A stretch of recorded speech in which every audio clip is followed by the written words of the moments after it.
Has everybody introduced themselves in the room? No, not yet. We can start here. My name is Alejandra Laguna.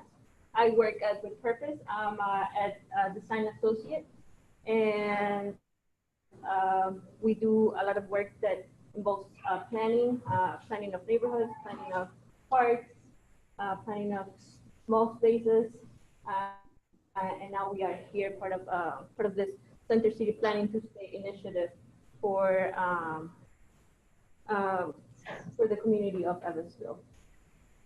My name is Matt. I'm also a design associate at With Purpose. So I'm here on the team. My name is Rashida. I'm with Memorial CDC, and we're a faith-based nonprofit right here in the Center City, and we provide a variety of services to our community. Hi, my name is Roberto. I'm actually a student at USI currently with studying economics, planning, and finance, city planning, city development, neighborhood upbringing is really what I like to do. So I'm kind of getting my feet wet right now, but I'm also the president of the Hispanic Student Union over at USI. So we're student org, and we're doing some good things out there. Just recently adopted the highway out in front of USI. Pretty good. My name is Jen Wood. I have my own business, and I have been here in Evansville for over 20 years, and it's not very community oriented, so I've been very involved with the community for 12, 15 years, and I'm in the process of starting a business, leaving my business and abandoning to start a sort of community oriented business. So I'm in the business planning stages. My name is Lucy Williams. I'm a member of the Memorial Missionary Baptist Church, and I am also a resident of this Evansville, Indiana since 1948, and I am president of the Glenwood Neighborhood Association out on the east side. Well, thank you everyone for introducing yourselves. Now we know a little bit more about you. You know a little bit about us. In the computer, we have. Hi, everybody. My name is Will Marquez. Can everybody hear me pretty clear? Yes. Perfect. I've been in this business, talking with communities, doing architecture for just about 18, 19 years now. I've been in communities as big as Abu Dhabi and places in Morocco, to now having the privilege of being in the Center City community, now looking at, their sort of opportunities and needs and challenges around planning. Tonight we're going to talk about how we're going to get into the process of planning. I think that it's going to be a valuable opportunity for everyone to sort of understand and learn about the process of planning and how to get involved. Just for some housekeeping stuff, February 19th, if you want to write that date in your phone. February 19th, we're going to be going through the scenario planning process together. I'll be coming into town, and we're going to have some fun and use some Post-it notes and try to, again, predict the future of where you live. So if you have some friends and some neighbors and you feel like you'd like to invite them, please do so.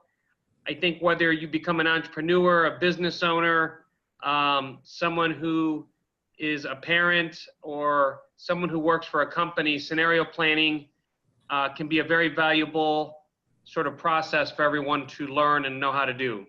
So I appreciate everybody's time tonight.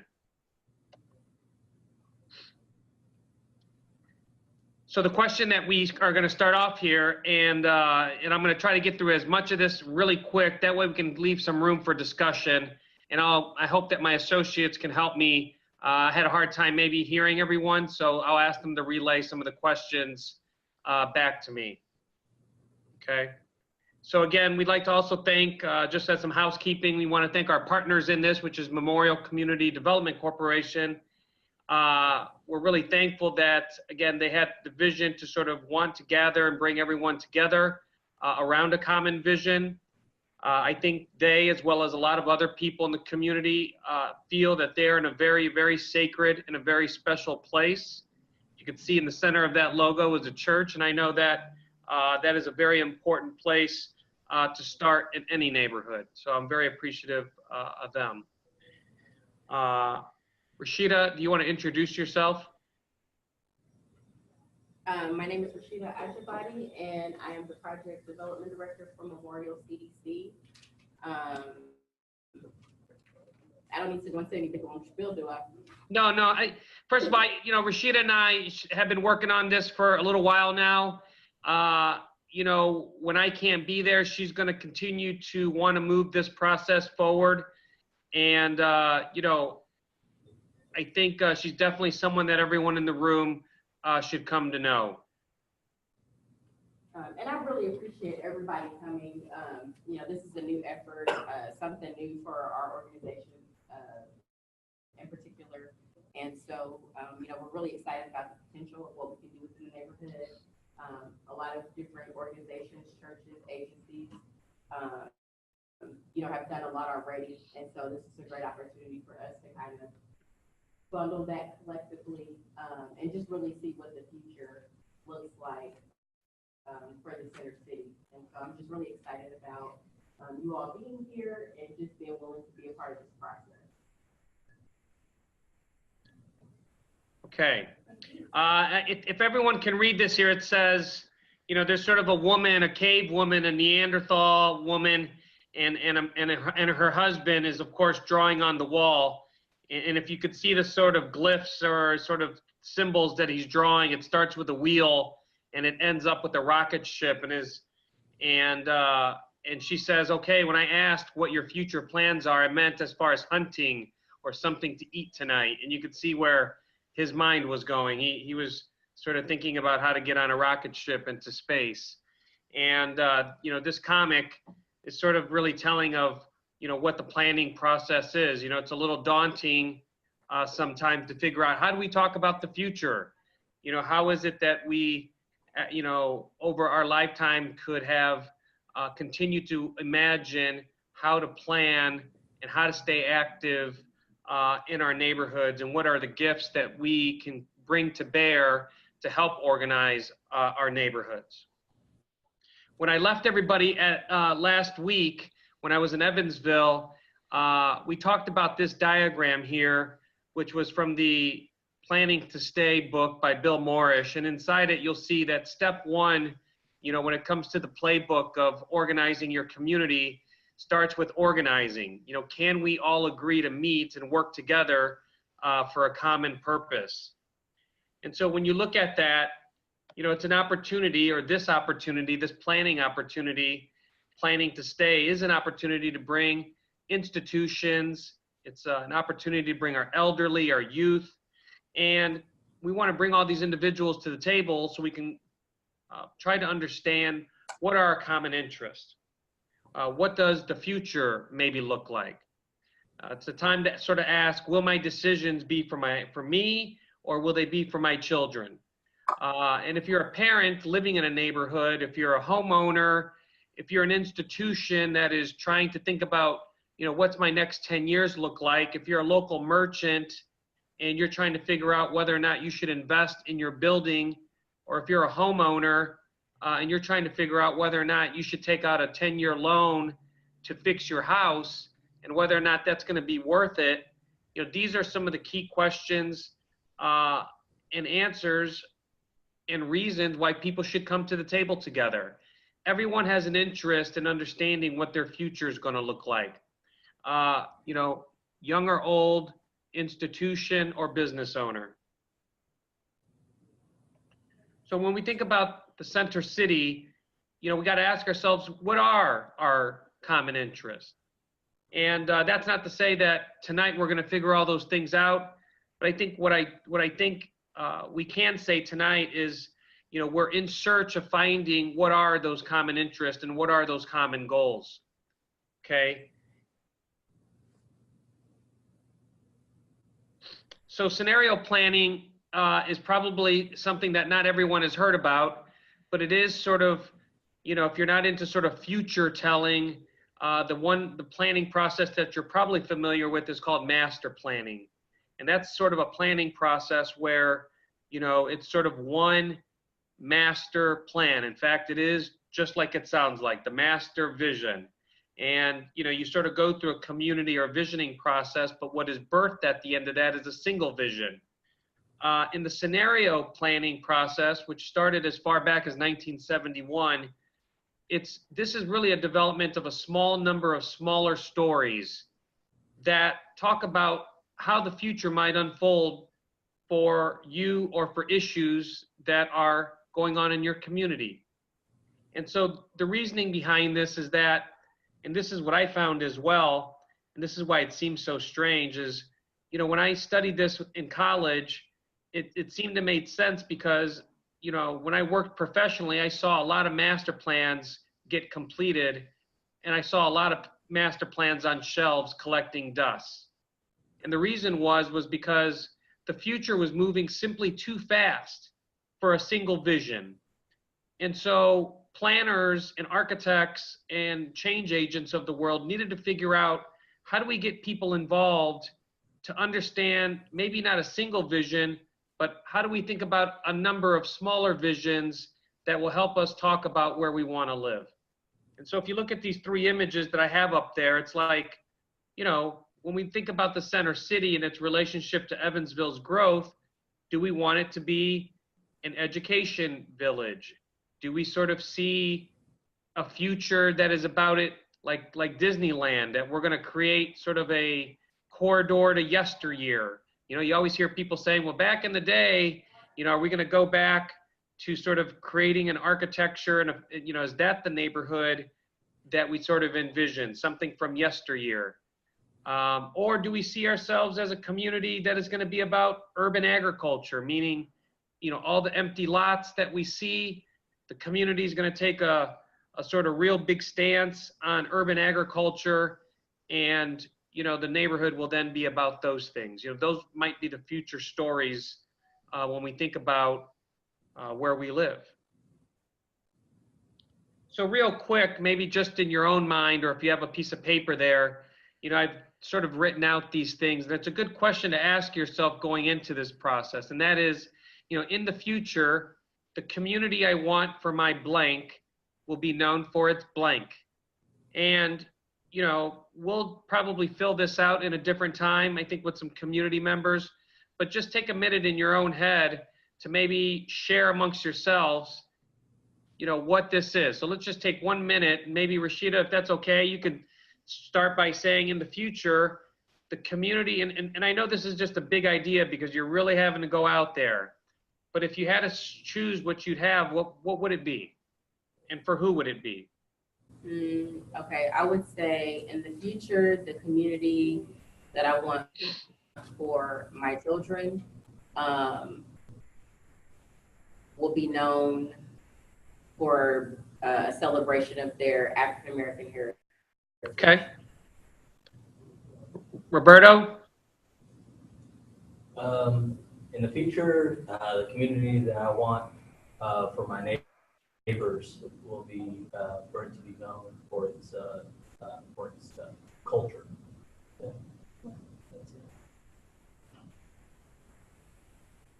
For me, I want to say in the future, the community that I want for my community or for my neighbors will be known for its environmental healthiness.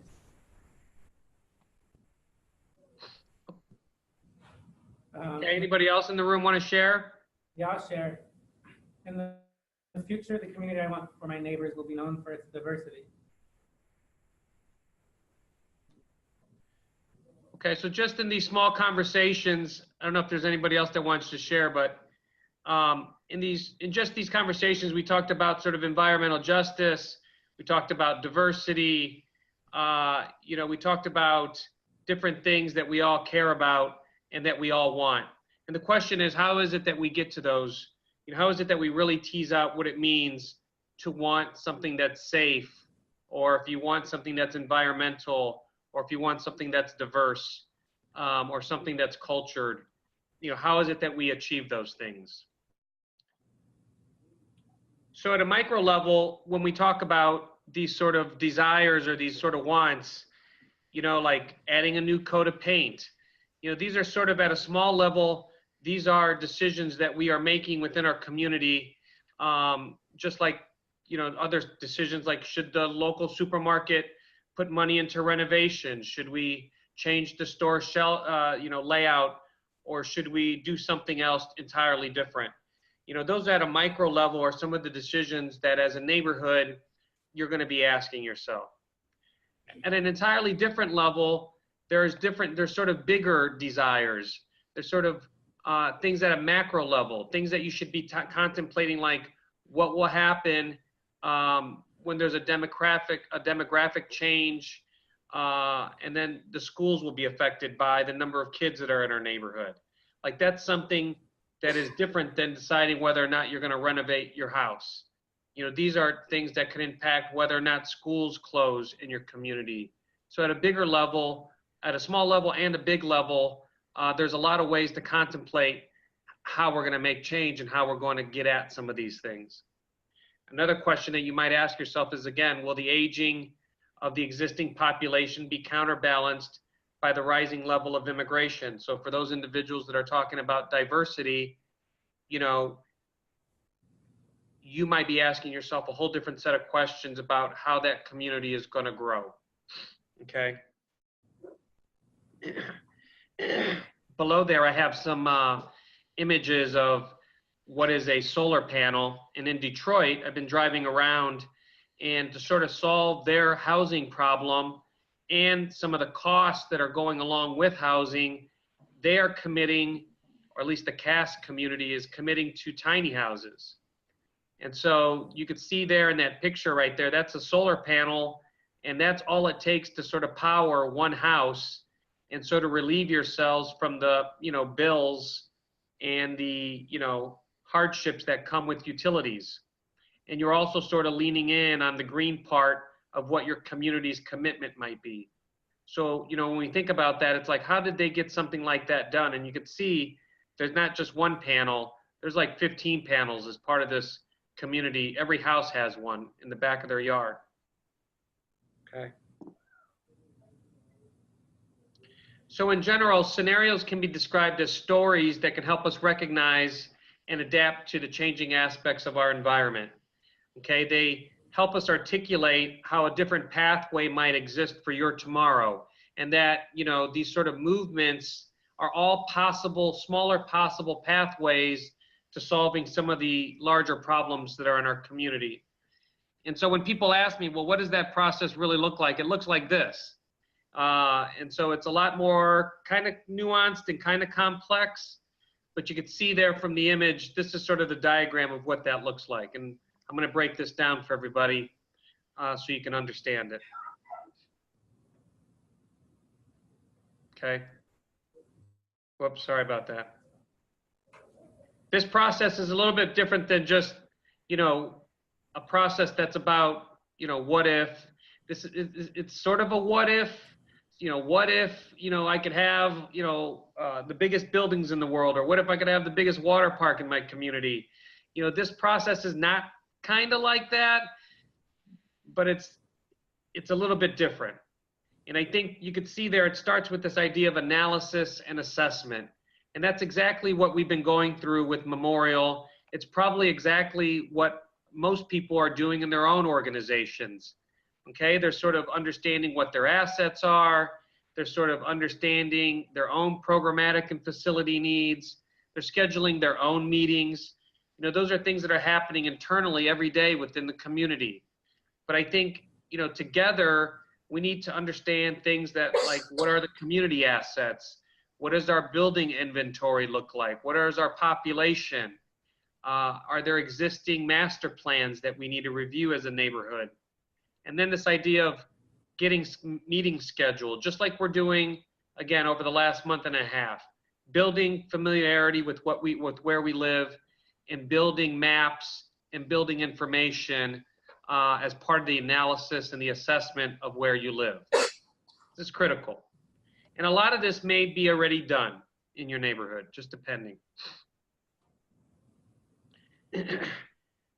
The other, the next step after you sort of go in the process there, you could see analysis and assessment, and then right below that is this what's called SWOT and STEEP analysis.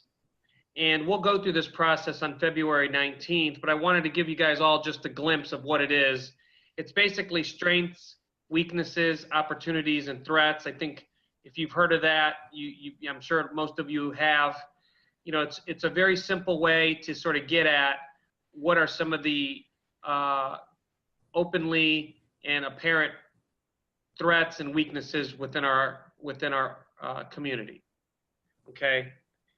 Now, through your analysis, through the data that you find from up above, it informs the SWOT analysis. It informs the strengths. It informs the weaknesses. It also informs what I call the STEEP analysis. And you can see those as what I call sociological, technological, economical, ecological, and political. And it's always important to ask people those sets of questions.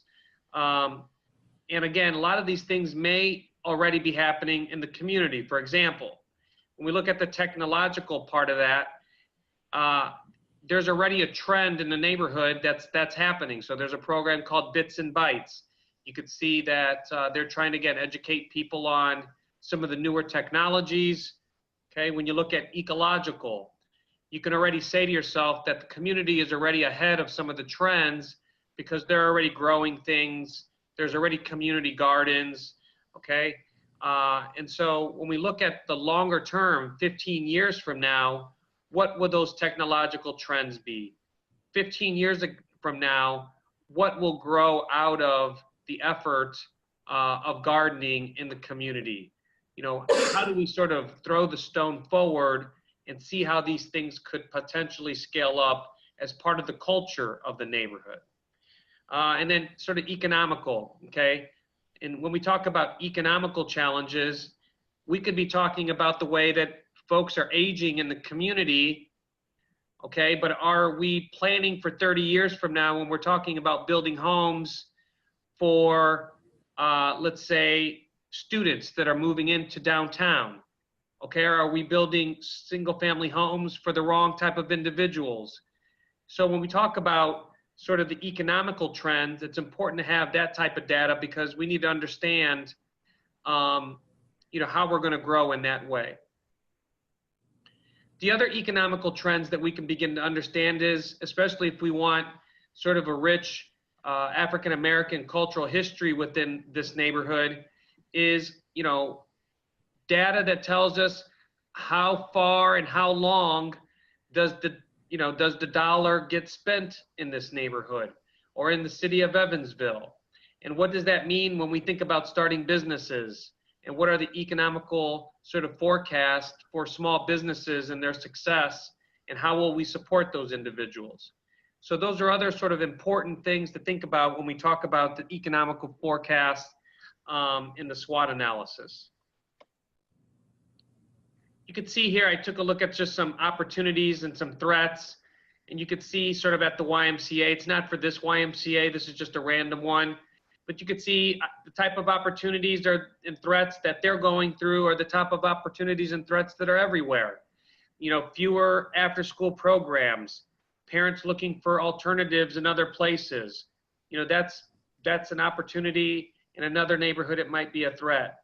You could see here that they're talking about the low rate of community service organizations, and that maybe they're you know, relying on friends in a certain way, that could also, you know, threaten the YMCA. So I'm sure once we all sit together in February 19th, you know, we could talk more openly about what are the threats that people see and what are the opportunities, etc. I sort of show these pictures here because I think these are also opportunities. In fact, you know, I had told Alejandra today, when I look at that canal and I look at, you know, when you stop looking at all the other noise of maps and you look at the key features, things start to come out at you. And so I said to Alejandra today, I said, man, that canal cutting through the landscape like that could really be an opportunity to do something very special in this canal district. And so, I changed it sort of green and I whited, I turned everything else white. But, just in looking at that, it gives me different ideas of what could happen for the future and what a scenario might even, look like.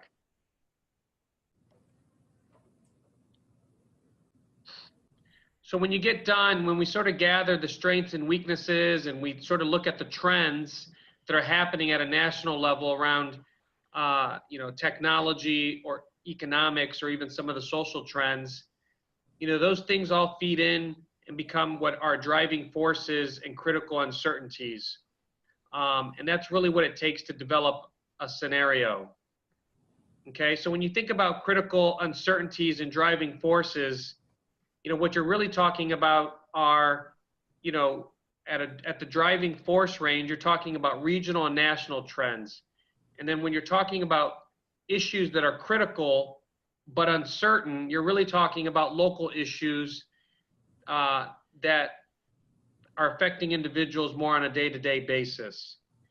And so that's how, that's sort of the process there of getting to the scenario. So you can see here, under critical certainties, you would sort of identify an issue, and then you would identify a more national trend as a driving force. And when you put those two ideas on a matrix, you could see that's where the opportunity is to come up with a scenario. So here's an example of what we did for Jacobsville on North Main Street. You can see at the top there is sort of critical uncertainties. And those critical uncertainties range from crime and drug trends locally to what might happen with the local supermarket to, should they produce a local brand for their district. Those are the things that are critical but uncertain. And on the other side are driving forces, things that talk about med students, sort of larger technological things like should there be Wi-Fi on the entire North Main Street that's free for everybody. Those are sort of larger, what I'd call larger trends that could affect where you might live. Okay, there's sort of a list of what those look like.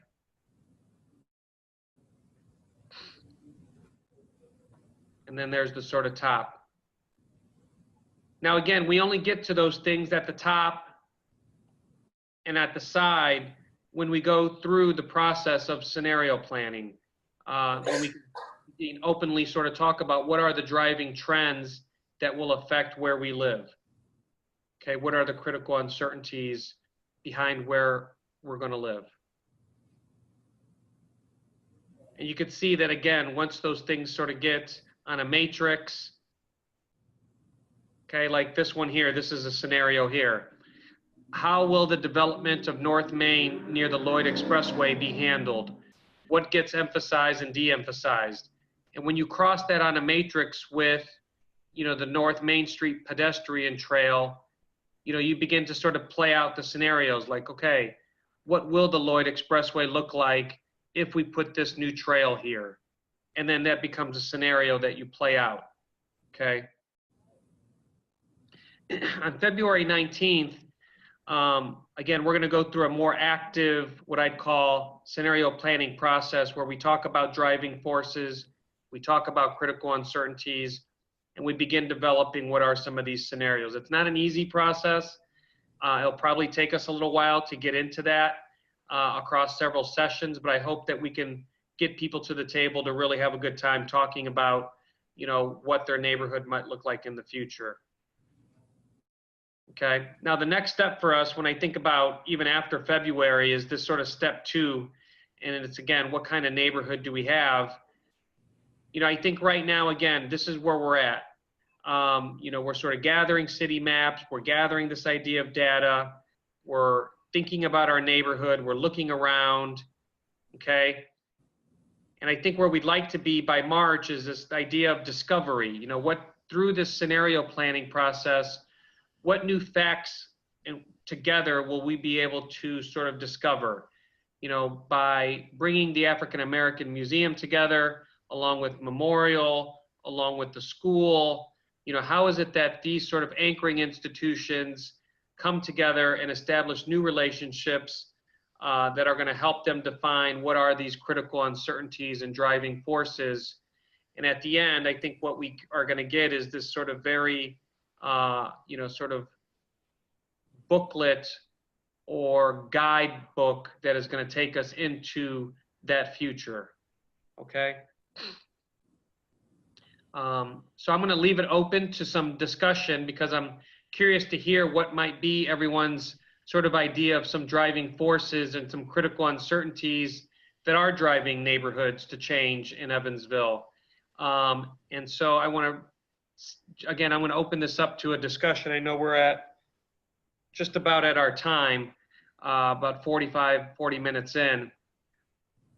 Rashida, do you have any ideas of quickly about driving forces and critical uncertainties? Again, knowing that critical uncertainties are things that are about local issues and driving forces are things that are more at a national level that might change your neighborhood. I just feel like as far as driving forces, I think it's a nationwide trend that communities are seeking an identity. They just can't be a neighborhood anymore. Like it's definitely something that a lot of neighborhoods are seeking. And as far as for locally, with regards to kind of city center showing its identity visibly, it's one of the few things that I was thinking of is like as far as the area, what is going to be the building, the structure, or like Will said, the canal, something that we can rally around and build on. And that's just kind of a few things that I was just contemplating as we were talking about. And I don't know, because like that canal, and that green area kind of looks like a shield and an arrow coming down or something like that, just like something symbolic to rally around, But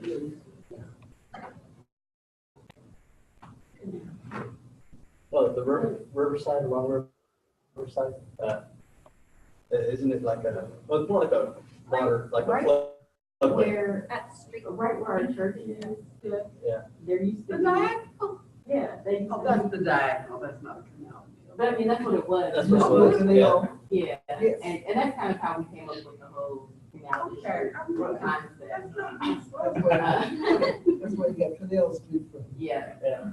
yeah, they dug that out in like the 1800s or something, because the canal in itself was a project that failed. And so it never really came into fruition, so that's kind of. where we So that's where it started. stopped, and that's where you are. Yeah. Okay. Did that canal at that time connect with the canal circle that was around the Franklin Street area? The Lasco neighborhood, I guess. Canal off of the river. Pigeon Creek. I guess it is, The oh, yes, it little- is Pigeon Creek. Yeah, the But it little. was, that's the port of Evansville Yeah. right there, and it would made a circle around, I guess it was canal, but it is Pigeon Creek, but a circle went through that downtown area, and ships used to pull through boats and drop off to shipping and whatnot. Were they connected? I believe they were, that's how people travel from their neighborhoods, during the flood era, about 1938, yes, they travel through the canal area on boats.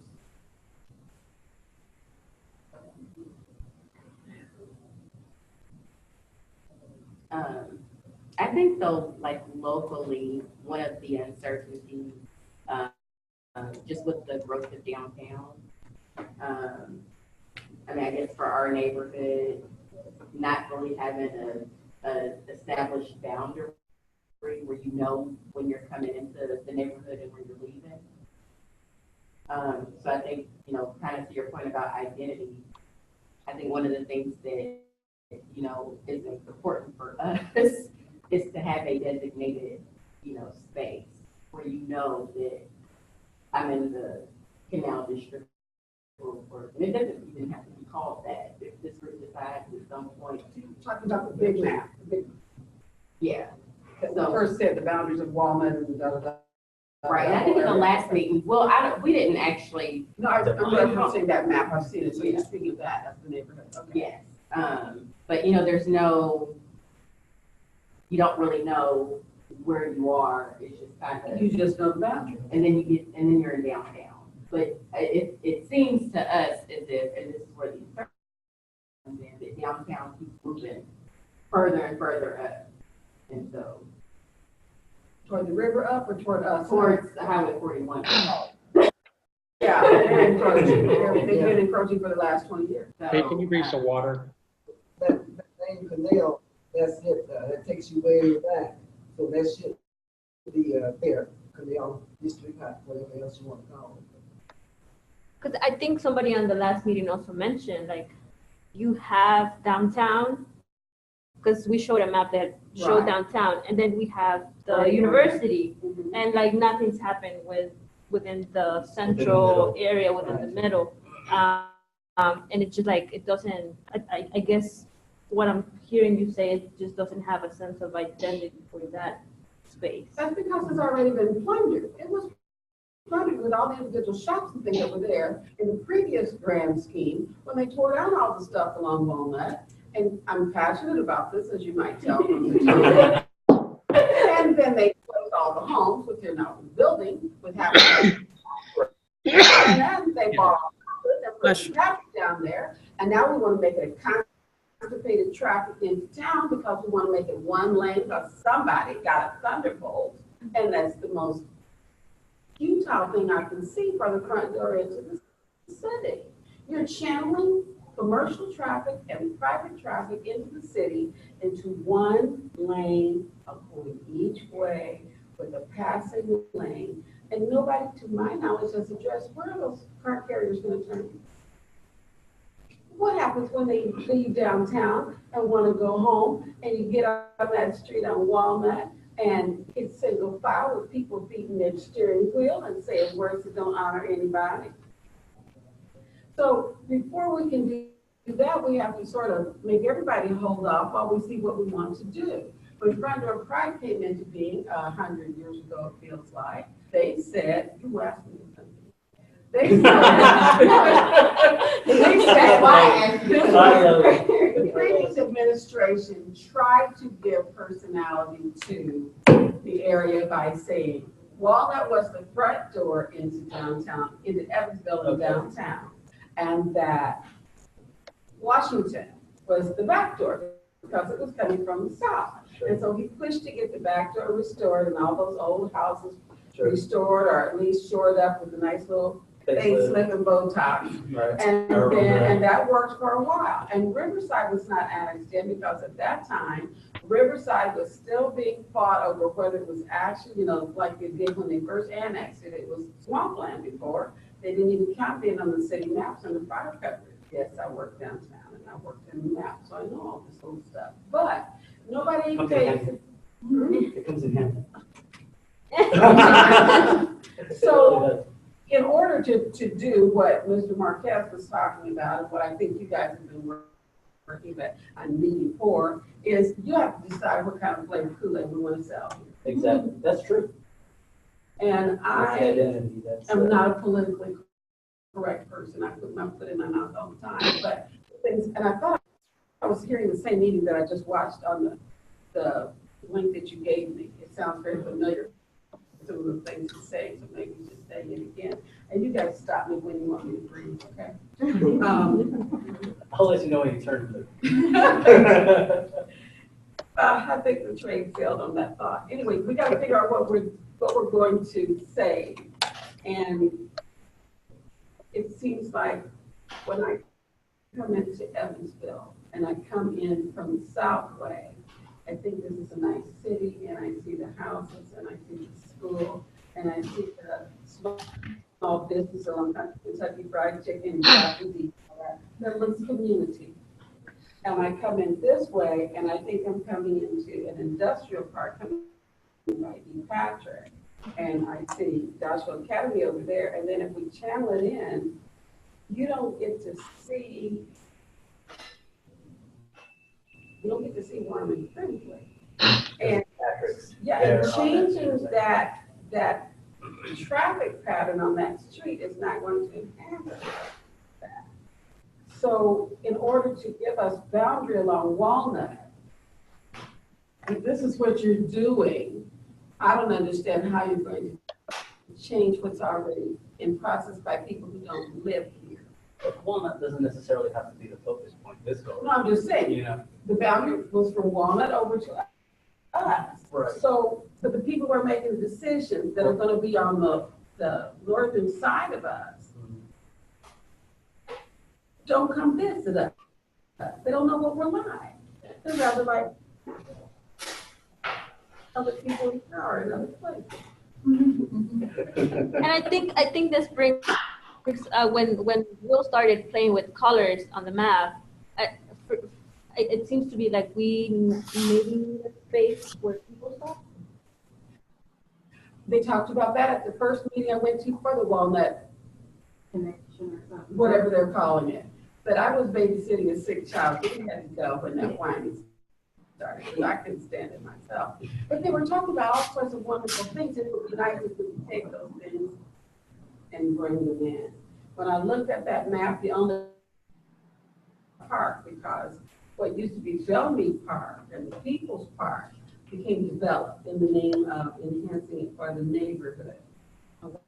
Well, I don't think anybody is disappointed with what's over there, because we have the new pools through the roller dome, across the pool. We have the Boys and Girls Club, which is closer to, correct me if I'm wrong, the general populace that is served most. And we have a ball diamond that, bless their hearts, I see people out there playing ball. Even when I think it's broken. But that took away that green space right there. We have a little green space over there on that street is that Cherry, where I wait for you, there's a stop sign? Right over by the first Memorial Homes, I think. There's a little green space there, but they're all little like the neighborhood parks of the 60s. Yeah. Where you just have playground equipment in a little green space. So if you're talking about making it look like that, where is that where all those trees are? Is that just a? Those are buildings. Those are buildings. That's Lincoln Estates Lincoln States by the African African American Museum. on the triangular side. Really? Yeah. And then across the street that is Lincoln Avenue. So And- yeah. Yeah. I'm backwards. Okay. Yeah, you this is said Walden, and when this you is said- Lincoln, this is Yeah, That's all right. Lincoln. She placed me when she told me where the museum was. Yeah, so the museum is right there on that corner. Okay. Hello? Things that we did, kind of talk about and I guess in terms of. Yeah, you're still there. scenario, is probably possibly looking more at Lincoln Avenue as maybe a Like starting it used to point was, for doing some. Lincoln Avenue used to be the place that popped in the 50s here in the city.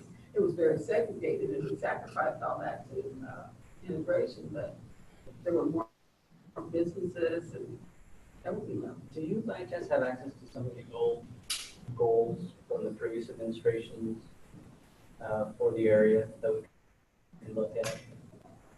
I'll see what I can find. But that- Because I think that might be helpful as far as. The people who were down there are probably all gone. And the one person who might be there, I don't think she was in on that part of it. I could always stop by Ivy Tech and Bug Winesburg. Yes, you could. He's the father of the program. Right, exactly. Yeah. Give him something to do besides take Hopefully. pictures. I mean, he is photo op. Yeah. I was gonna, Go ahead, Alejandra. I think Sarita wanted to talk. Okay. I was just gonna say that basically everything that Miss Gibson and Rashida were just talking about on the local side basically matches up to the driving force for me with what cities are kind of being tasked to do, which is to grow their downtowns and grow their cities. Cities with vibrant downtowns tend to have, increased population and getting their people to stay. I think Evansville in the past, 20 or 30 years has almost seen that exit of, youth and young adults. They go off to college and they're not coming back anymore. But it's very critical for us to define those areas and not, that we're a part of that process. So I wholeheartedly agree with with what they were saying as to make sure that we define these boundaries and we make sure that everyone's aware of where our community and our neighborhood stands. Additionally, I was gonna one of the things that I thought about as far as the driving force and then some of the local scenarios is just even like gun control and gun laws, and then even the youth violence that we're seeing within the city. This is probably the most violent time we've seen in our city, probably in its history that I'm aware of, or at least in my lifetime. So that's one of those local, uncertainties in driving force, and then the national driving force. How do we address that? Yeah, that's a good one, Sarita. Just again, as a driving force, you could say, as a critical uncertainty, you could say what's critical is sort of guns and violence. That's critical. What's uncertain is, maybe the prosecutor, like you don't know if there's going to be more prosecutions, if there could be community policing. Those are sort of the issues that would go around the critical uncertainties. The driving forces around an issue like crime would be, let's say, more cameras, installing more cameras in the community, using more neighborhood and, sort of more neighborhood policing strategies, as that's also becoming more popular. But, there are a lot of technology things and a lot of sociological items that go around that sort of relate to sort of solving the crime issue that, again, we could throw out there as plausible scenarios for the next 10 years, 20 years from now. Those are all good ones, though. I mean, these are all great ways to begin thinking about how we're going to tease out what could happen. And, I think all of you are correct. I don't know if you guys is my screen still being shared? Yes. Yes. Okay. Again, this is a very telling photo. And I think that there are some valid issues about the role that Canal Street played. I think there's also some things to think about, and I think I shared these things with you too, Alejandra, was, Walnut Street coming into the neighborhood or coming through this neighborhood is not its best feature. And so 30 years from now, when the city grows, again, what's the sort of quote unquote hook? What is it about this neighborhood that we're going to make a decision on in the next couple years that's going to be the real hook and driving force and thing that people are going to think about when they think about this neighborhood 30 years from now? What will it be? But it can't be where we're at right now. It's going to have, because we know that the city is going to grow. And so, when you think about, could there be a future awesome jazz restaurants in this neighborhood? The answer is yes. Could the African American Museum be a bigger experience with $1 million sort of addition? Yeah, it probably could be. That'd be a wonderful thing to have in this neighborhood. Could Lincoln School be an A-rated school in the next 5 years? Could that happen? That's the type of thinking that we need to talk about when we're going through this scenario planning and this sort of neighborhood planning process. And again, I appreciate everyone's time tonight. I know it's 8 o'clock or 7 o'clock where you guys are at, and I want to make sure everybody gets home. But come on February 19th, and we'll be excited to, again, I think, be more active and get everyone's ideas and thoughts on individual Post-it notes, and we'll facilitate a real fun sort of activity for us to get our heads open to the possibilities. So I appreciate everyone's time. Thank you. With that being said, the 19th, we're going to be facilitating the scenario-scape planning workshop, and it's just going to be here across the hallway on the inquiry lab. So, but I'll be sending reminders again. Before you leave, if I can get your contact information, just to make sure to know who came, and we really appreciate your guys' time. Thank you. Yeah, we'll go through, and again, I think this is going to take a little while, but in order to really get really good scenarios, we need a good listing of driving forces and critical uncertainties. And I think that's the task, whether you use the sheets that we've been passing out, whether you write down in your own head, maybe for the next meeting, but what are the driving forces and what are the critical uncertainties? We're curious on what those things are. And I think those are the things that are going to drive the real unique scenarios that I think we're looking for. Alrighty, well. Okay, Well, I thank you very much appreciate it. for your presentation. Thank you, everybody. Thank you for your time. Have a good night. Thank you. Thank you, You have a good night too.